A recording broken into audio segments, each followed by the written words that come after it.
Tout de suite avant de commencer, je voulais rappeler que cet épisode a été enregistré le 7 octobre 2023 et que donc tout ce qui va se passer après, moi, j'en sais rien du tout.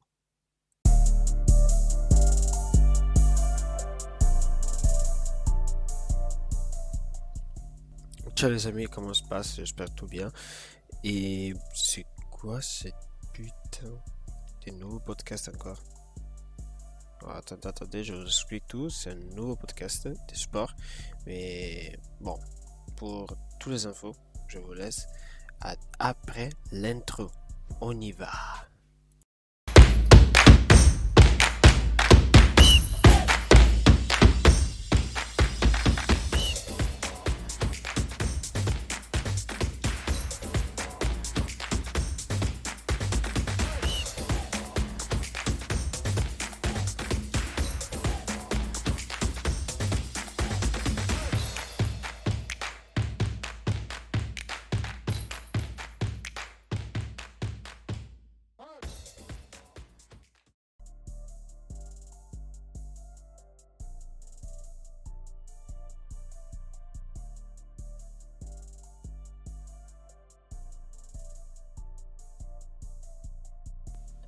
Du coup, en revenant de la petite intro, je vous explique un peu qu'est-ce que c'est cette idée.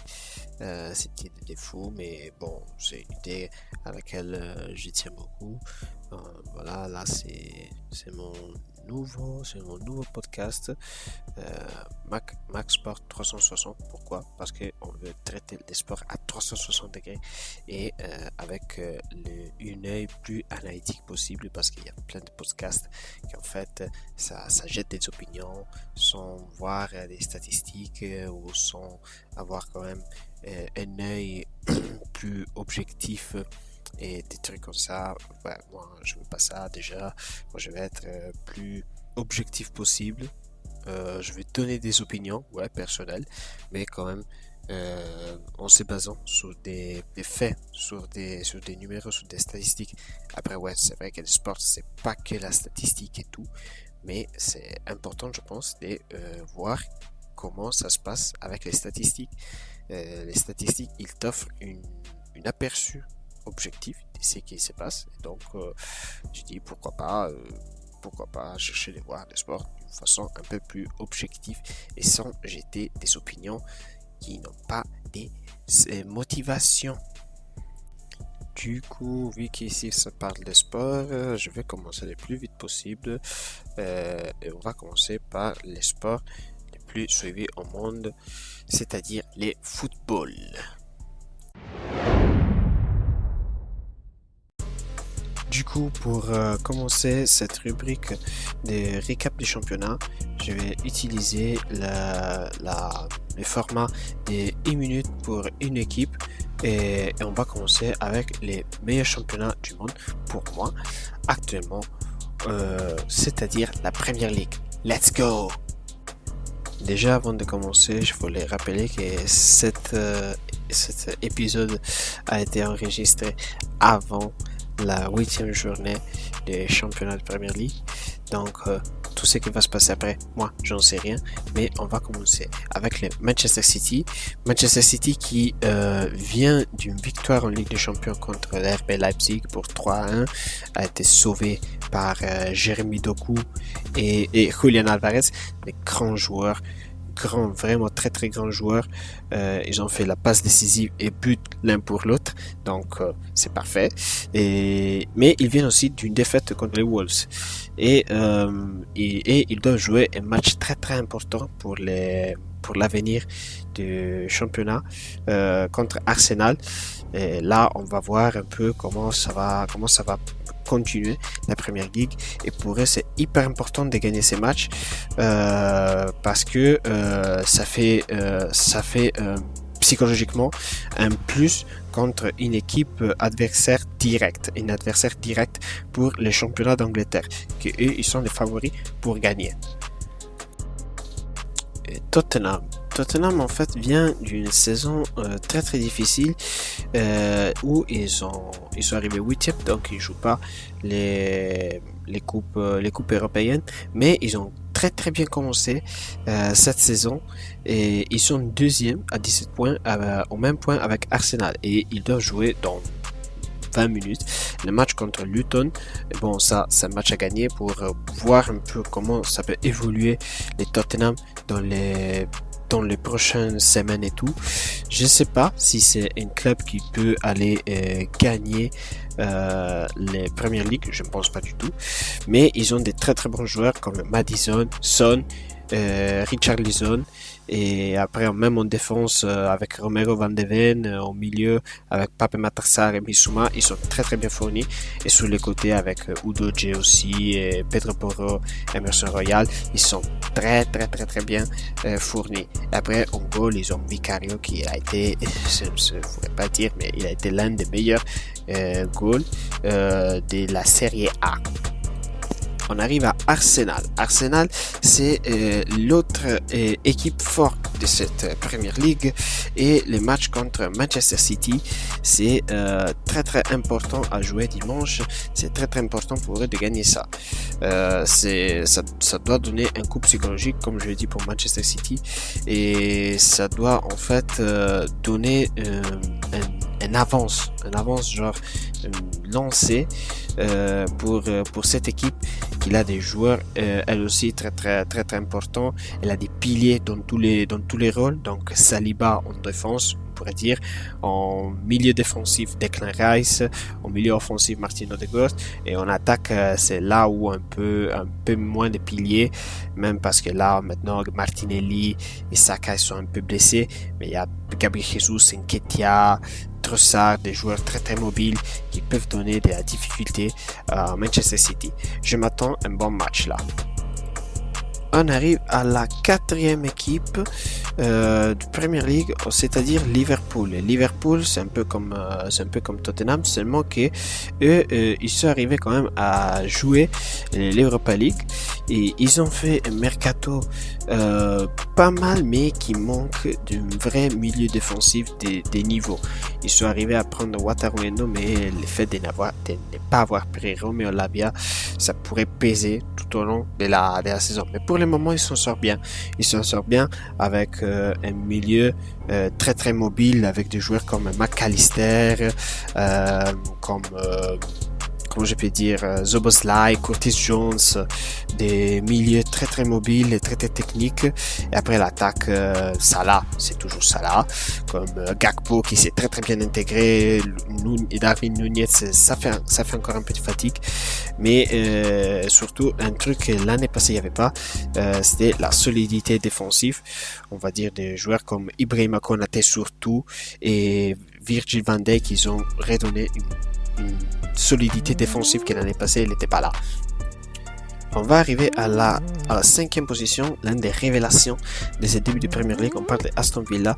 Moi perso, je pensais pas que Aston Villa aurait pu commencer mieux par rapport à comment ils ont fini l'année dernière. Et bien dans ce moment-là, ils sont dans ce niveau-là. L'équipe entraînée par Unai Emery, elle a une très très bonne équipe.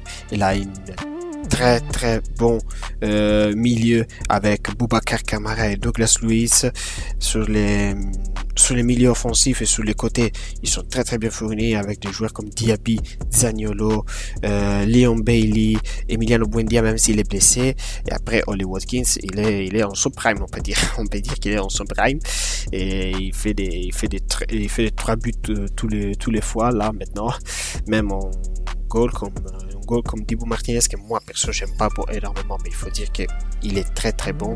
Et en défense, Pau Torres et Ezri Konsa, ils assurent bien, et même s'ils prennent un tout petit peu de buts, ils ont pris 11 buts en 7 matchs, ils sont vraiment pas mal, et bon, ils jouent pour les postes européens même cette année.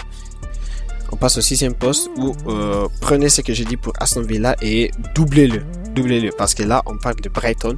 C'est une équipe qui est encore plus révélation peut-être par rapport à l'Aston Villa, parce que les joueurs qui est là en fait sont pas au même niveau. Il a moins de joueurs de talent, mais avec l'entraîneur De Zerbi, ils arrivent quand même à jouer un très très bon football. Et donc cette journée, ils ont à jouer contre Liverpool. C'est un match important pour voir comment ça va se dérouler la lutte pour les postes européens et tout. Ils ont des joueurs importants comme Mitoma, par exemple. Le premier que je pense, c'est Mitoma. Et ils ont des joueurs talentueux comme Ferguson, hyper fort, Evan Ferguson, et Ansu Fati. Après en défense, c'est un peu moins forts, mais on connaît les équipes des Zerbi. Ils sont pas très très forts en défense. Ils ont pris 14 buts en défense, mais par contre ils sont les meilleures attaques de la Premier League en faisant 19 buts. West Ham, là, c'est la 7e place, c'est pour West Ham. West Ham, en fait, déjà, ça a commencé en Premier League beaucoup mieux par rapport à l'année dernière où ils ont fait 15e. C'était une mauvaise saison du point de vue de la Premier League, mais pas du tout pour le point de vue de la Conference League parce que, bon, ils l'ont gagné. Ils ont des bons joueurs comme Paqueta, Edson Alvarez qui remplace Declan Rice. Et les prochains matchs qu'ils ont joué, c'est contre Newcastle. C'est un match important parce que c'est entre deux équipes, je ne dirais pas jeunes, mais ils sont des équipes de la moyenne haute classe de la Premier League. Et donc, c'est un match important. Moi, je pense qu'ils sont un peu en dessous par rapport à toutes les équipes que je viens de nommer et par rapport aux équipes qui viennent d'arriver. Mais quand même, ils peuvent lutter. Ils peuvent être un peu l'équipe qui se balade là-bas, qui donne un peu des problèmes à tout le monde. Là, on est à la 8e place. Et 8e place, on trouve Newcastle. Donc, quelqu'un peut dire comment ça se fait que Newcastle, qui va très bien en Ligue des Champions comme ça, elle est à la 8e place. Bah, parce que c'est la Première Ligue. La Première Ligue, t'as plein d'équipes hyper fortes qui, en fait, ils luttent pour les très très hauts postes. Et donc, il faut toujours être au niveau. Et Newcastle, même si c'est à la 8e place, pour moi, elle est une très très bonne équipe qui n'est pas en train de jouer très très mal. Ils ont des joueurs comme Isaac, Gordon, qui en attaque et qui sont en train de très très bien jouer. Maintenant, Botman, il est blessé, mais même lui en défense, il assure pas mal. Et en milieu, bah, Tonali. Tonali, c'est les joueurs. Tonali, c'est les joueurs des milieux défensifs, des milieux. Newcastle, lui, avec Bruno Guimaraes, ils assurent tout. Et sur les côtés, on a Trippier qui l'assure très très bien. Prochain match à jouer contre West Ham, bah, on en a déjà parlé, c'est un match hyper important pour eux, pour se donner une élance vers les hauts. Là, on arrive à la 10e place où on trouve Crystal Palace, l'une des équipes de Londres. Moi, je pense, perso, c'est pas mon équipe préférée de Premier League. C'est une équipe un peu, il se trouve toujours dans les milieux. Il fait des saisons pas mal et pas très mauvais, et je pense que cette saison pour l'équipe qu'ils ont, ça va être un peu comme les autres saisons. Ils ont pas une équipe très très mauvaise, mais quand même ils ont même pas une équipe avec des grands talents. Les grands talents que je vois dans cette équipe sont Eberechi Eze et Michael Olise et Hudson Edouard, les talents que je pense qu'ils peuvent assurer quelque chose de plus, mais après en défense il peut donner quelque chose à Andersen, mais à part ça je vois pas énormément de choses. Les prochains matchs qu'ils ont joué, c'est contre Nottingham. En fait, c'est un match que ça peut se finir en égalité pour moi. En fait, Crystal Palace, c'est un match contre Nottingham qu'il doit gagner. En fait, c'est un match qu'il doit gagner pour moi parce que ils ont un niveau un tout petit peu meilleur pour moi. Mais ça peut finir en égalité, bien sûr. Et là, on arrive à la 10e position. Newcastle et Crystal Palace, excusez-moi, c'était la 9e position. On arrive à la 10e position. L'un des délusions pour le moment de cette Premier League. Le Manchester United, elle est en train de vivre une véritable crise là maintenant, une crise d'identité, une crise de jeu. parce que en fait surtout une crise défensive parce que l'entraîneur il est hyper critiqué, Onana il fait des erreurs de plus en plus graves et de plus en plus nombreux, la défense elle assure pas du tout avec ni Varane, ni Lindelof, ni Lisandro Martinez qui ne convainquent pas, et les prochains matchs qu'ils ont joué c'est contre Brentford. Déjà c'est un match important pour eux de gagner ça du point de vue psychologique, et c'est important surtout pour Højlund de marquer parce qu'en Premier League il a pas marqué, en Ligue des Champions il marque mais en Premier League il a pas marqué, et c'est important pour lui même de se débloquer en Premier League parce que ça peut donner quelque chose en plus au Manchester United. Après t'as des joueurs comme Casemiro, Mount qui doivent chercher de faire quelque chose de plus, même Ten Hag de son côté il doit chercher de mettre mieux en place l'équipe, mais moi je pense que en fait c'est surtout du point de vue défensif que Manchester United doit faire un step en plus. Là, on est à la 11e place où on trouve Chelsea, l'autre énorme délusion de la Premier League. Ça c'est déjà la deuxième année qu'elle est une délusion de la Premier League vu l'énorme budget dépensé sur les mercatos. Mais quand même, ils viennent d'une victoire. Qui peut être hyper importante pour eux, même parce que il y a Mykhailo Mudryk qui vient de marquer son premier but en Premier League. Et donc ça, c'est important, même du point de vue psychologique. C'est important de se donner des lances du point de vue psychologique, même parce que pour le moment même les blessures ils aident pas, les blessures de Romeo Lavia, Nkunku, des joueurs importants du Chelsea, ils n'aident pas du tout. Les prochains matchs à jouer c'est contre Burnley, c'est un match obligatoire à gagner pour eux pour donner une continuité à la victoire contre Fulham, et donc je m'attends à un match joué à très très haute intensité par les Chelsea. On continue, on descend à la 12e place où on trouve les Nottingham Forest. Les Nottingham Forest, en fait, c'est une équipe on peut placer dans cette première ligue dans le moyen bas classement. Genre, c'est une équipe qui elle peut assurer quelques matchs bons et tout, mais pas plus que ça. Même si dans des autres championnats, elle pourrait faire beaucoup mieux, mais ça c'est la Premier League, et la Premier League ça a des joueurs de haut niveau, c'est un niveau tellement haut que les joueurs là ils peuvent pas assurer quelque chose de mieux, même s'il y a des talents comme des joueurs de talent comme Elanga, comme Awoniyi qui quand même il assure les buts, comme Dominguez aussi, joueur de très très bon talent, Aurier, mais après c'est ça. Les prochains matchs à jouer c'est contre Crystal Palace. Bon, je vous laisse entendre ce que j'ai dit pour Crystal Palace pour ce match, et on avance à la prochaine équipe. On arrive à la prochaine équipe, c'est la 13e place, ça c'est pour Fulham. Donc Fulham c'est une équipe à laquelle on voit le numéro 5 buts en 7 matchs, les pires attaques de la Premier League. Ça manque du but, les buts en particulier de Mitrovic. Depuis quand il est parti, Mitrovic, à Al-Hilal, il y a pas quelqu'un qui l'assure des buts. Il a été remplacé par Jiménez qui il est pas du tout évidemment dans son prime.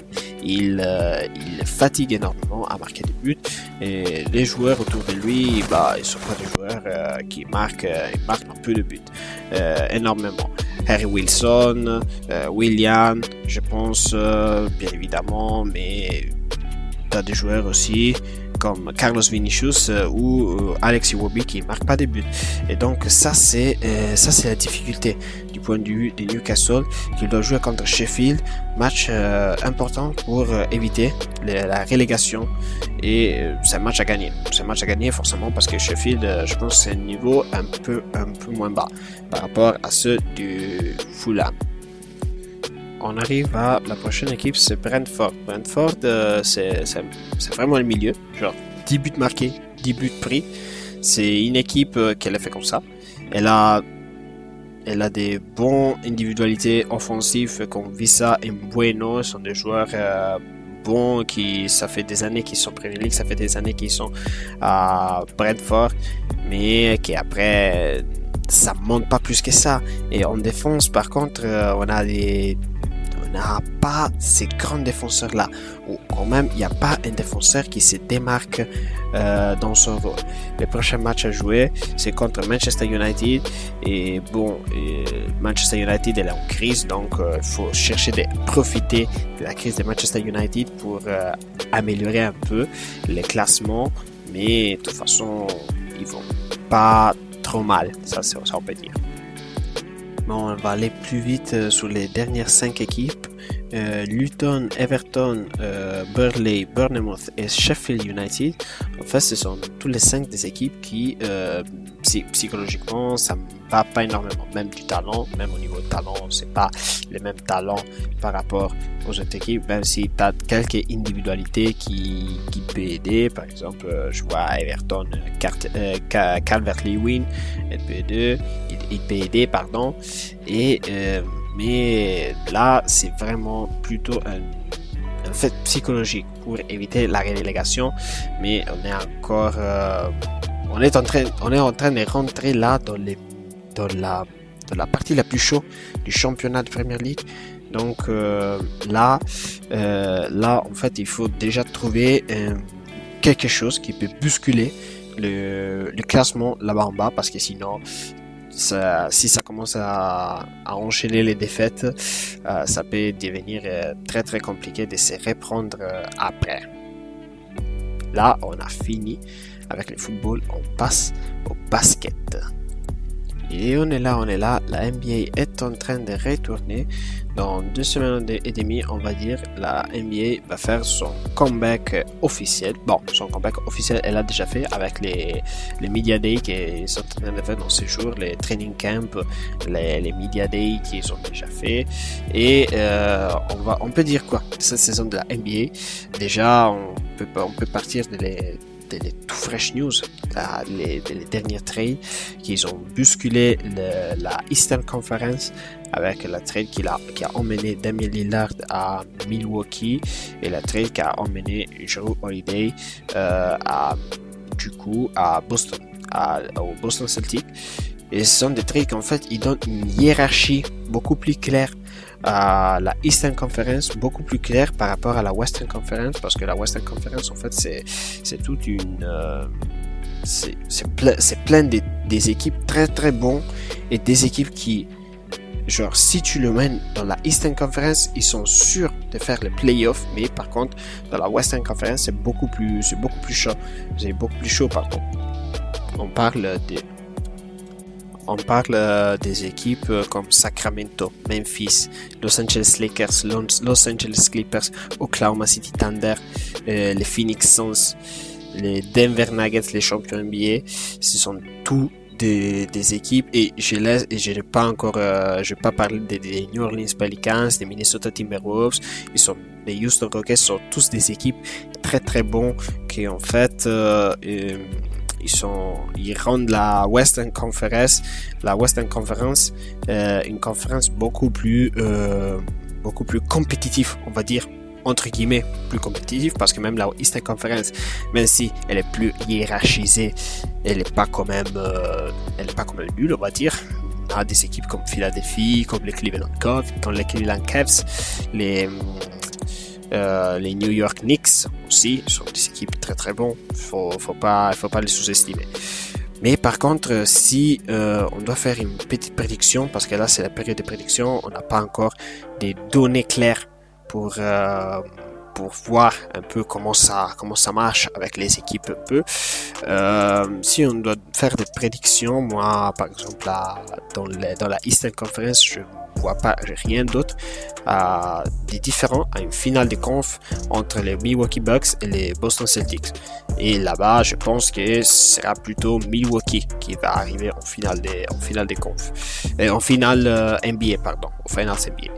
Par contre, si je vois dans la Western Conference, c'est beaucoup plus dur parce que toutes les équipes qu'on a résumées avant, ils sont des équipes très très fortes. Et même les équipes les plus fortes, c'est pas dit que ça va marcher tout de suite. Donc c'est très très dur parce que moi honnêtement j'ai pas énormément de confiance dans les Phoenix Suns. J'ai besoin de les voir en fait pour comprendre si les trios Booker, Durant et Bill ça peut marcher. Et j'ai un peu plus de confiance dans les Denver Nuggets, bon parce qu'ils sont des champions NBA et pour moi pour moi ça vaut la logique qui est champion, il doit être toujours les favoris, il doit être battu parce que c'est lui le champion en fait, et les champions ils sont pas champions pour hasard. Et donc j'ai un peu plus de confiance dans les Denver Nuggets et j'ai un peu plus de confiance dans les Los Angeles Lakers parce qu'ils ont maintenu les mêmes corps qui les a emmenés en finale des confs, mais après, et il faut dire, LeBron James il commence à avoir un certain âge, donc il veut jouer même les Jeux Olympiques, donc il faudra le faire reposer. Et les nouveaux règlements NBA, ils te donnent la possibilité de le faire reposer un peu plus. Ça c'est bien pour les Lakers. Et j'ai entendu les médias d'Anthony Davis il dit qu'en fait il veut jouer 82 matchs. C'est dur, ça va être dur pour l'historique même des blessures d'Anthony Davis. Et j'espère pour lui qu'il va arriver comme ça, et j'espère pour les supporters des Lakers. Après, s'il faut parler des autres équipes, Memphis, Sacramento, sont tous des équipes bons pour la regular season, sont des équipes très très bons pour la regular season. Par contre, pour les playoffs, il faut le tester. Memphis a fait des très bons recrues. Il a recruté Marcus Smart, il a recruté Derrick Rose, même pour éviter d'avoir trop de problèmes au début de saison, vu que Ja Morant il a une suspension de 25 matchs pour les histoires qu'on connaît, des pistolets et tout. Et ça aussi, c'est très très important pour les Memphis, du point de vue mental, tenir du point de vue mental, ne pas se faire prendre d'un côté par les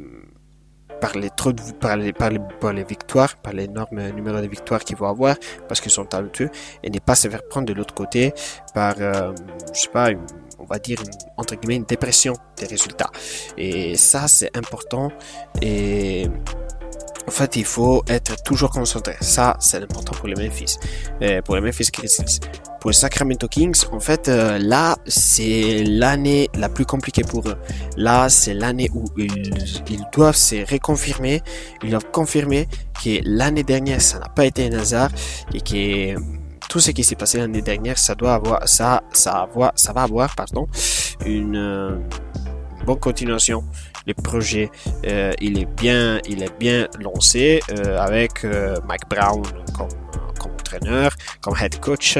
On a les deux piliers, on a De'Aaron Fox et Domantas Sabonis. Sabonis, par contre, il doit faire un step en plus en playoff. C'est normal. Moi, je ne pense pas que Sabonis a fait mal à jouer des playoffs comme ça. C'est normal, c'était ses premiers playoffs, donc c'est tout à fait normal. Il n'a pas une expérience playoff énorme comme tous les Sacramento Kings. Par contre, cette année, il doit monter le niveau. Lui, comme De'Aaron Fox, qui a fait déjà une très très bonne saison, mais là maintenant tous les défenseurs, tous les joueurs NBA, ils vont le défendre beaucoup plus fort. Donc je m'attends à une bonne saison de son côté. Et là, après, forcément, je peux pas parler pour le moment de toutes les équipes, de la NBA, malheureusement. Mais quand même, je vais passer un peu à l'Est pour voir un peu comment ça se passe un peu à l'Est. Pas seulement parlant des Milwaukee et Boston, qui forcément sont les équipes les plus nommées, les plus forts. Là, on peut le dire de la Eastern Conference. Après, les terrains vont nous dire un peu plus. Après, dans le prochain épisode, on va mieux en parler de toutes les autres équipes. Et dans la Eastern Conference, je voulais parler un peu des Philadelphia 76ers, qui en fait ça fait une free agency en fait pas des hauts niveaux. Même Joel Embiid, en fait, il a fait remarquer ça en disant que ça a été très très amusant comme off-season, cette off-season. En fait, pour faire remarquer que les Sixers, ils ont rien fait pendant que Milwaukee et Boston, ils se sont très très bougés. Ils se sont bougés pour moi très très bien. Et donc là, pour les Sixers, en fait, ça va être une saison dure, moi je pense. Mais avec un nouveau entraîneur, un nouveau coach, Nick Nurse, le coach des Raptors, très très bon coach. Mais après, l'effectif, c'est ça. T'as qui? T'as un PJ Tucker qui est là une année de plus. T'as Joel Embiid avec une année de plus. T'as Tyrese Maxey qui a une année de plus. Une année de plus d'expérience. Et là, je pense que cette année, là, il va avoir beaucoup plus de liberté, même parce que l'objectif de Philadelphie maintenant, c'est de trader James Harden. James Harden, qui est toujours là, il vient de rentrer, il vient de faire quand même son début en training camp en retard, parce que les personnages, c'est toujours lui, c'est toujours James Harden. Mais on s'attend pas à un James Harden qui va commencer la saison avec les Philadelphia 76ers, ou quand même s'il va la commencer, je ne pense pas du tout qu'il va terminer la saison avec eux. C'est un peu, je veux pas dire que c'est similaire au cas de Ben Simmons quand il devait partir des Philadelphia, mais parce que y a des différences, mais quand même c'est très très dur à gérer ça pour les Philadelphia 76ers, pour Daryl Morey qui s'est fait Harden comme ennemi. On connaît tous ce qu'il a balancé Harden à Daryl Morey, et donc moi je pense que Maxey va avoir beaucoup plus les ballons dans les mains, il va beaucoup plus gérer les jeux, il va jouer beaucoup plus son pick and roll avec Embiid. Ça c'est important, ça c'est une clé tactique importante pour les Philadelphia 76ers. Maxey, il doit apprendre à jouer les pick and roll avec Embiid, et forcément Embiid doit commencer à prendre plus de confiance dans le pick and roll avec Tyrese Maxey, et ça c'est très très important pour eux. Après, même les Miami Heat, en fait, ça n'a pas fait un très très bon mercato. Ça attendait pour toute l'été de Lillard, mais à la fin, Lillard il n'est pas arrivé. Ça attendait, donc après Lillard, ça attendait Jrue Holiday, et Jrue Holiday il n'est pas arrivé.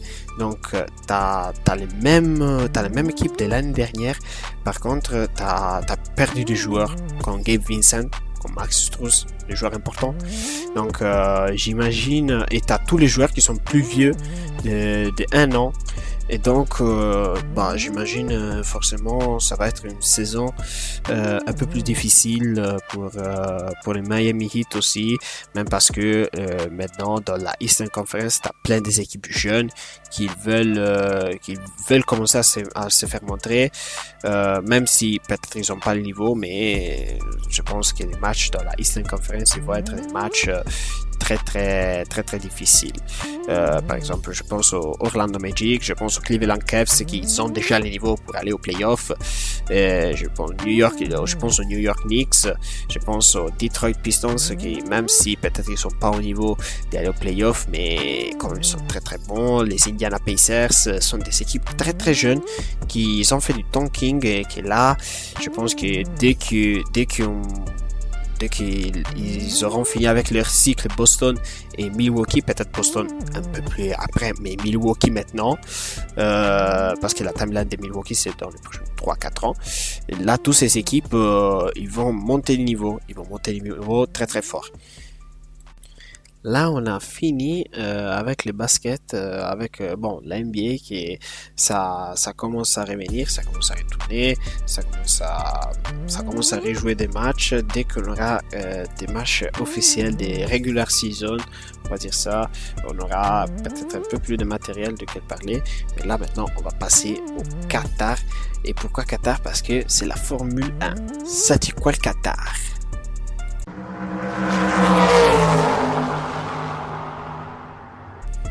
Bon, on va passer à la rubrique motorsport. Pourquoi ça dit quoi le Qatar? Parce que là maintenant, on est à l'étape de la Coupe du Monde du Formule 1 du Qatar, où ça peut se passer déjà aujourd'hui. Il peut se passer un truc de fou. Déjà, on peut voir le premier pilote de l'histoire de la Formule 1 gagner son championnat du monde de Formule 1 le samedi et pas le dimanche. Pourquoi? Parce que aujourd'hui il y a la sprint race dans des points et Max Verstappen il a beaucoup de points. Donc il en reste que 3 points pour gagner la Coupe du Monde de Formule 1. Bah, qu'est-ce qu'il faut dire? Il faut dire quoi? La saison qui fait Max Verstappen sur Red Bull, c'est une dinguerie. C'est tout simplement une dinguerie. Et les niveaux qui a tenu Red Bull dans le développement de sa voiture, ça a été des niveaux qu'aucun des autres teams ils ont gardé. Genre il faut se rendre compte que Red Bull il partait déjà d'une voiture très bonne, mais qui à la fin ça a développé très bien. Ils ont développé la voiture d'une façon fonctionnelle et déjà ils partaient avec des bonnes bases. Et qu'est-ce qu'il faut dire de plus sur Red Bull? Peut-être les problèmes là, c'est Perez qui n'arrive pas à conduire cette voiture, mais moi je pense que ça commence à être plutôt un problème de la voiture.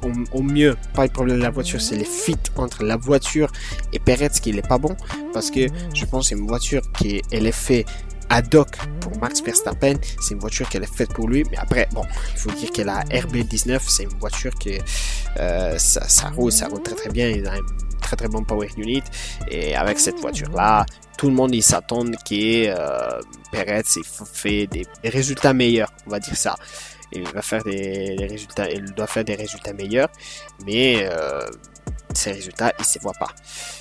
Donc forcément, Perez, il est en difficulté et je pense qu'il est surtout en difficulté par rapport aux prochaines années, parce que là, peut-être pour l'année prochaine, il est sûr de son poste, et même si au Red Bull, on sait jamais si t'es sûr ou pas, parce que quand il y a Helmut Marko là-bas, on sait jamais si t'es sûr ou pas de ton poste, tu peux être viré à tout moment.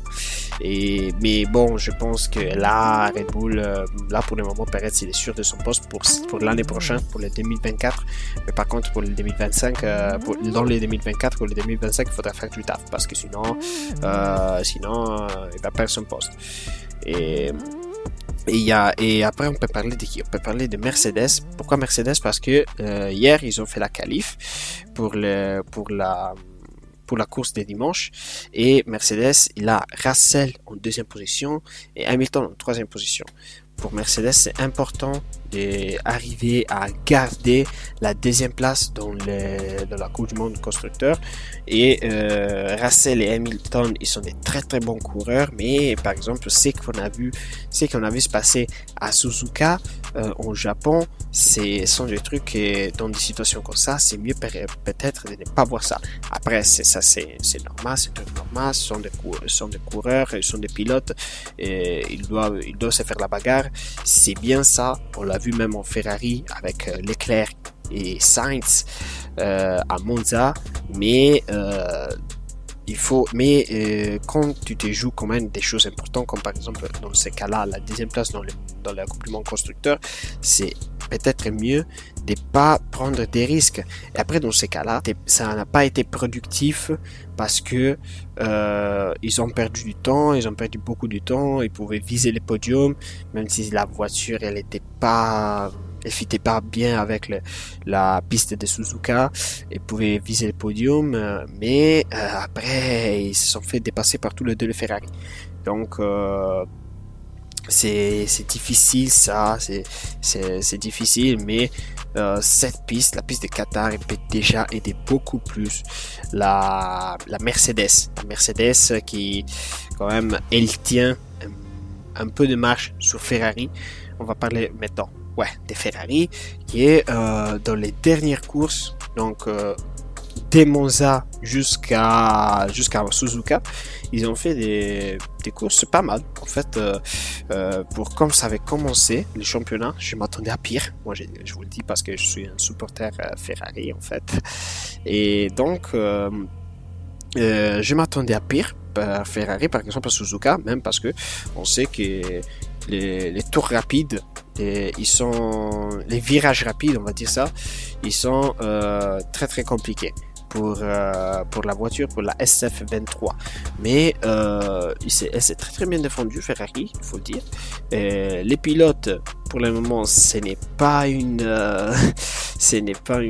cohésion de ouf, mais après, dès que tu as Leclerc et Sainz, il t'assure beaucoup de choses. Sainz, il t'assure toujours les points. J'aimais beaucoup la prestation qu'il a fait à Singapour, la prestation qu'il a fait à Suzuka. Je l'aimais beaucoup. Je comprends les difficultés qu'il a eu avec la voiture ici en Qatar, dans les qualifs, parce que la voiture elle fit pas bien avec les circuits de Qatar. Mais quand même, c'est un bon niveau. Pour moi, c'est un bon niveau. Leclerc, il est un peu plus inconstant peut-être Sainz, mais il est un talent plus haut. Moi, je m'attends pour les prochaines saisons de Leclerc un step du point de vue de la constance. Il doit se faire prendre moins par le coup d'émotion et il doit être un peu plus concentré sur les taf. Ça, c'est ce que je pense sur Leclerc.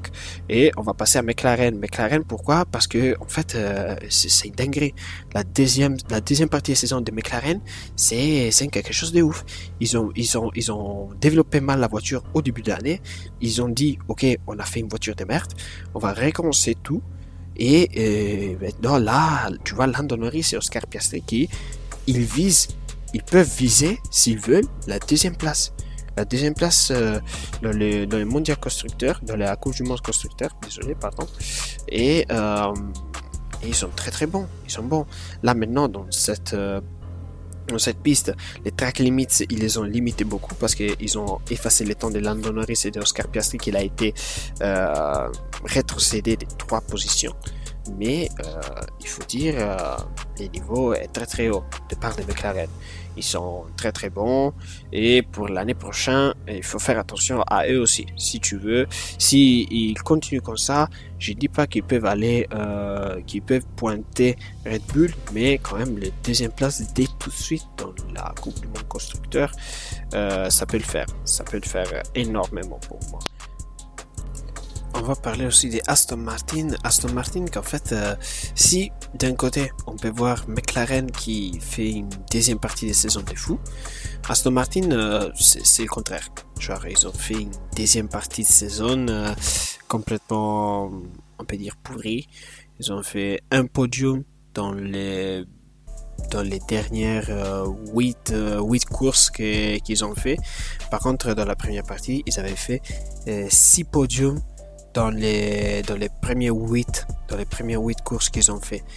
Et donc là les motivations sont plusieurs. Le développement de la voiture n'a pas marché sûrement.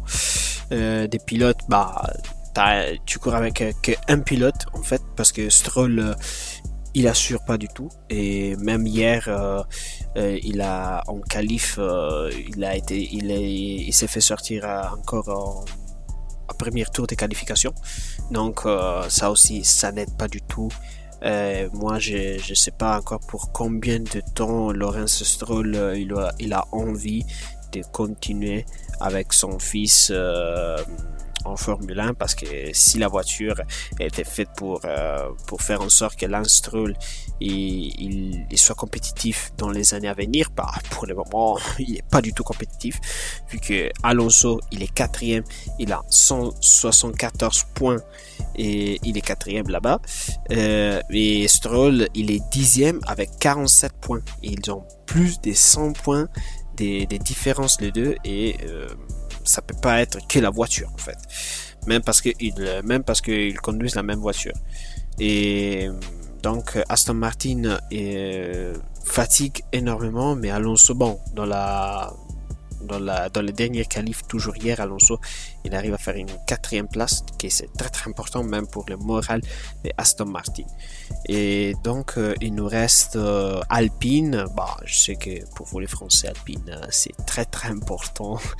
Et Alpine en fait il a eu des moments de très très énormes difficultés, avec Gasly et Ocon. On peut même on peut même parler un peu de la relation entre les deux pilotes Gasly et Ocon, de ce qui s'est passé dans la dernière course à Suzuka où Gasly s'est pris mal pour le fait que le team lui a demandé de rendre la position à Ocon quand il s'est passé contraire avant, et Alpine en fait, même le fait de gérer ces conflits entre guillemets, conflits entre les pilotes, ils ont pas été toujours bons dans ça, il faut le dire, et donc ça aussi, ça peut faire de l'impact. Par contre, on peut dire qu'au moins dans les dernières courses Alpine, il s'est pris pas mal. En fait, ils sont en train, je ne pense pas qu'ils peuvent faire mieux de la 6e place dans les constructeurs. Ce n'est pas un truc de ouf comme objectif, ce n'est pas en ligne avec les objectifs, parce que les concurrents directs d'Alpine, ils étaient Aston Martin et McLaren, et les deux, c'est quasiment sûr qu'ils vont arriver devant Alpine, et au moins pour l'année prochaine, ils ont des bases. Je pense qu'ils auront des bases pour développer mieux la voiture, même si ça va être quand même une saison difficile. Là, je pense que même pour l'année prochaine, soit ils font une révolution, une grosse révolution, et qui peut tout changer. Sinon, ça va être vraiment difficile si Aston Martin se reprend pour l'année prochaine, et si McLaren il continue sur cette route ici. Après, on va passer à la partie du fond du classement. On va parler de Williams, Haas, Alfa Romeo et Alfa Tauri. Bon, Williams, qu'est-ce qu'il y a à dire sinon que Albon, en fait, il fait tout le taf. Albon. On peut pas dire autrement. Et même pour l'année prochaine, je suis sûr que Albon, il a sa place. Même parce que il a déjà signé le contrat. Par contre, Sargent, il n'a pas encore signé le contrat, et les résultats, ils n'arrivent pas. En fait, il a encore 0 points. On voit Williams 21 points. On voit les points qu'il a fait Albon, c'est 21. Sargent 0. Donc il apporte rien pour le moment au team. Il a que du coup, parce que c'est que un coup pour le moment, parce que Sargent en fait il fait dépenser beaucoup dans les dommages qu'il fait à la voiture, et ça en Formule 1 tu peux pas te permettre normalement. Et donc ça gravite autour de la deuxième poste de Williams, le nom de Lawson qu'on va voir maintenant, et le nom de Mick Schumacher. En fait, ça tourne un peu de nom pour l'année prochaine. Donc Sargent, il doit donner des réponses tout de suite en fait. Après, on a Haas. Honnêtement, ça me dit pas énormément. Je suis sincère. Ni Hülkenberg ni Magnussen, ils me donnent quelque chose pour lequel je pourrais dire tiens, oui, lui, il me donne quelque chose de bon. Non, je ressens pas ça. Donc, tous les deux, même la voiture, elle me donne pas des good vibes, on va dire comme ça. On va passer à Alfa Romeo, où Bottas, en fait, il fait Q3. Il arrive en Q3 hier. Donc, il fait un peu un exploit pour Alfa Romeo. Par contre, Zhou, ça fait quoi? C'est quoi Zhou? Genre, il est anonyme. Ça fait beaucoup de courses que ça commence à devenir beaucoup les courses où Guan Yu Zhou, il est anonyme. Genre, il te donne rien de plus par rapport à Bottas. Il n'y a pas quelque chose de plus. Il a fait des points de ce que je me rappelle qu'en Australie, il a fait des points. Après, c'est fini. C'est ce qu'il a fait. Et en Australie, il a fait des points avec des conditions très très particulières. Donc, c'est un peu à évaluer, un peu Guan Yu Zhou, même pour les années à venir. Et après, on a Alfa Tauri qui est avec Tsunoda et Lawson. Bon, ils sont derniers. Bon, je dis Lawson, mais la place de Lawson, c'est à Ricciardo. Même si moi perso, je pense que Ricciardo, en fait, il a même pas eu le temps de démontrer ce qu'il vaut encore, mais l'âge, il n'est pas de son côté, et en Formule 1, ça se passe tout très très vite, et Ricciardo, en fait, il a besoin d'un peu du temps pour comprendre les voitures. Souvent, il s'est passé comme ça au Renault, il s'est passé comme ça au McLaren, et donc Je sais pas s'il pourrait apporter quelque chose de bien pour AlphaTauri. Par contre, Tsunoda, moi je pense qu'il faut...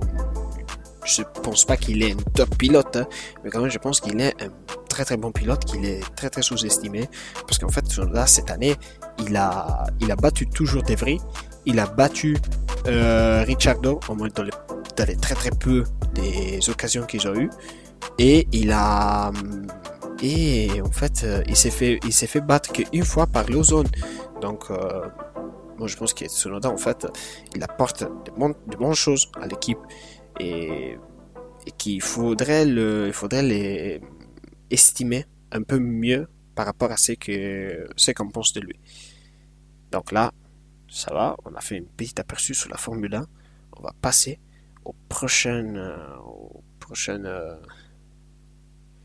on va passer au prochain sport. Là, c'est le cyclisme. Donc du coup, on va parler du dernier sport de l'épisode, et on va parler de cyclisme parce que je pense que du point de vue du cyclisme, on a beaucoup de news, on a des news importants à commenter. Il y en a deux en particulier que je voudrais bien commenter. La première, c'est le transfert de Primož Roglič de Jumbo-Visma à Bora-Hansgrohe. Et je pense que pour Bora-Hansgrohe, c'est une très très bonne recrue, c'est très très important recrue.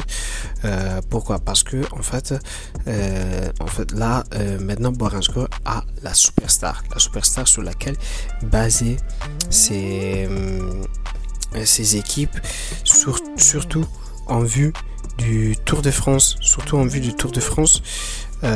C'est très très important pour eux d'avoir une équipe importante sur un coureur, et un coureur surtout sur laquelle pointer pour le Tour de France, parce que Primož Roglič, c'est un coureur qui il peut gagner le Tour de France s'il veut. Ils ont déjà gagné par Hansgrohe les Giro avec Jay Hindley, et là maintenant c'est le moment du Tour de France.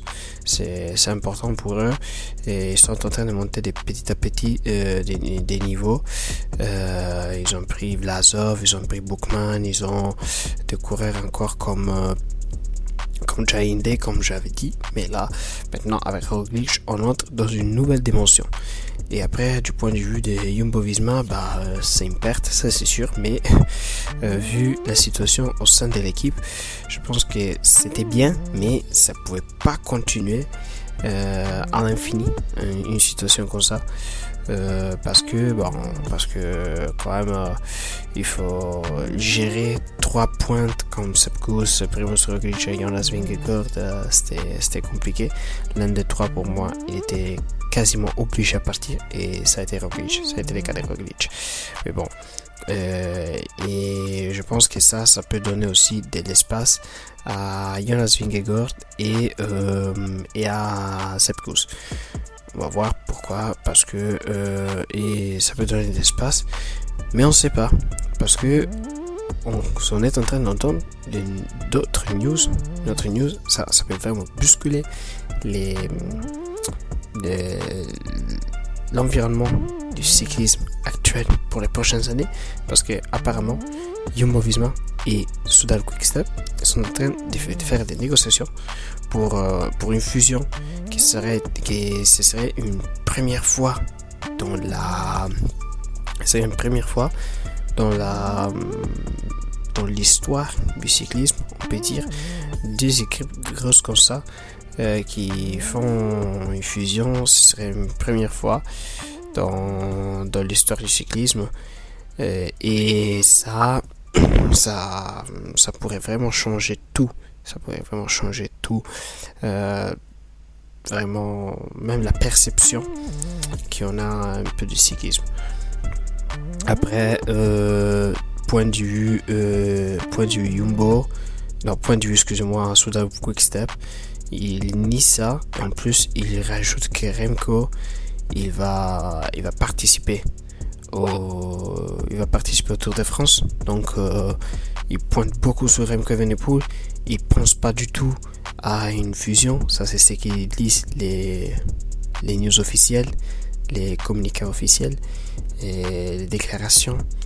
Et donc, on sait pas comment ça va se terminer cette histoire. Et on va voir comment ça va aller de l'avance.